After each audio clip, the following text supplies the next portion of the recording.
নমস্কার সুপ্রিয় দর্শক, আপনাদের সকলকে জানাই স্বাগত।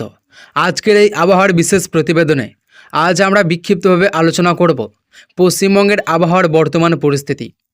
আগামী 24 থেকে 48 ঘন্টার সম্ভাব্য আবহাওয়া, কোন কোন জেলায় বৃষ্টির সম্ভাবনা বেশি রয়েছে, কোথায় বজ্রবিদ্যুৎ সহ বৃষ্টি এবং ঝড়ের আশঙ্কা রয়েছে এবং সাধারণ মানুষ ও কৃষকদের জন্য কী ধরনের সতর্কতা জারি করা হয়েছে।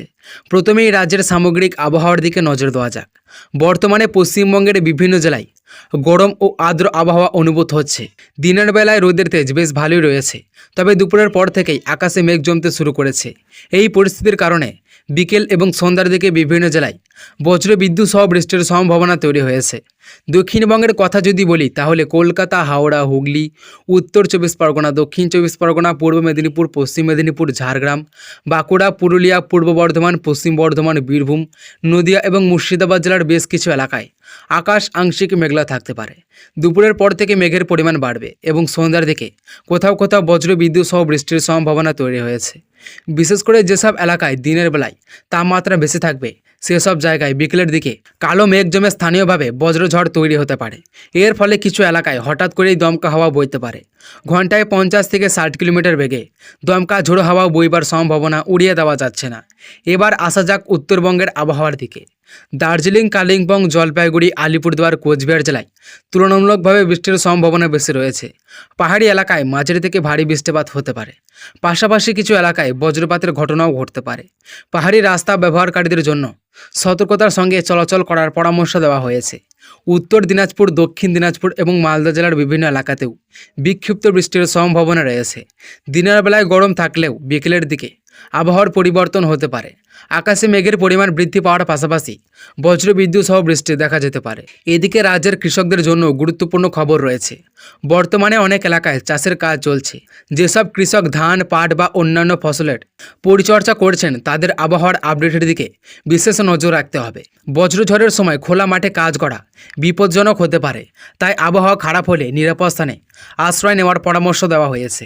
এবার তাপমাত্রার পরিস্থিতি সম্পর্কে আলোচনা করা যাক। দক্ষিণবঙ্গের অধিকাংশ জেলায় দিনের সর্বোচ্চ তাপমাত্রা 32 থেকে 36 ডিগ্রি সেলসিয়াসের মধ্যে থাকতে পারে। কিছু এলাকায় তাপমাত্রা আরও কিছুটা বেশি অনুভূত হতে পারে, কারণ বাতাসের আর্দ্রতার পরিমাণ অনেক বেশি রয়েছে। ফলে গরমের অস্বস্তি বাড়তে পারে।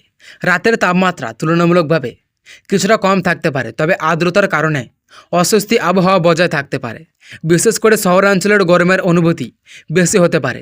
কলকাতার আবহাওয়ার দিকে যদি আলাদাভাবে নজর দেওয়া যায়, তাহলে দিনের শুরুতে আকাশ আংশিক মেঘলা এবং পরিষ্কার থাকতে পারে।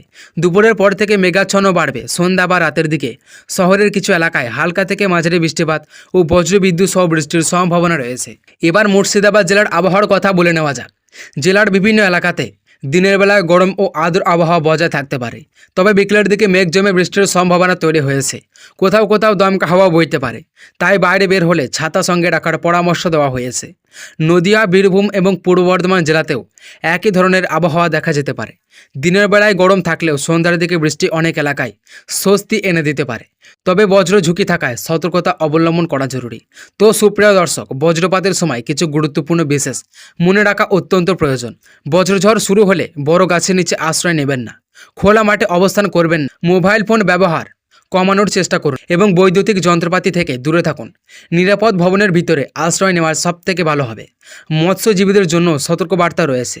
নদী বা সমুদ্রে মাছ ধরতে গেলে অবশ্যই আবহাওয়ার সর্বশেষ আপডেট খবর জেনে নিন। বজ্রঝড়ের সম্ভাবনা থাকলে জলপথে যাত্রা এড়িয়ে চলুন, কারণ ঝোড়ো হাওয়া এবং বজ্রপাতের কারণে দুর্ঘটনার আশঙ্কা বেড়ে যেতে পারে। আগামী 24 থেকে 48 ঘন্টায় পশ্চিমবঙ্গের বিভিন্ন জেলায় বিক্ষিপ্ত বৃষ্টির কার্যকলাপ বজায় থাকতে পারে। কোথাও কোথাও মাঝারি বৃষ্টি এবং বজ্রবিদ্যুৎ সহ ঝড়ের সম্ভাবনা রয়েছে। ফলে তাপমাত্রা কিছুটা কমলেও আর্দ্রতার কারণে অস্বস্তি পুরোপুরি কমবে না। সুতরাং সবাইকে অনুরোধ করা হচ্ছে, আবহাওয়ার সর্বশেষ আপডেটের দিকে নজর রাখুন। প্রয়োজন ছাড়া খারাপ আবহাওয়ার সময় বাইরে বের হবেন না এবং বজ্রপাতের সময় সমস্ত ধরনের নিরাপদ বৃদ্ধি মেনে চলুন। আজকের এই বিস্তারিত আবহাওয়ার প্রতিবেদনে এখানে শেষ করছি। আপনার এলাকার আবহাওয়া কেমন রয়েছে তা অবশ্যই কমেন্টে জানান। ভিডিওটি ভালো লাগলে লাইক করুন এবং বন্ধুদের সঙ্গে শেয়ার করুন। আবহাওয়ার প্রতিদিনের আপডেট পেতে চ্যানেলটিকে সাবস্ক্রাইব করতে ভুলবেন না।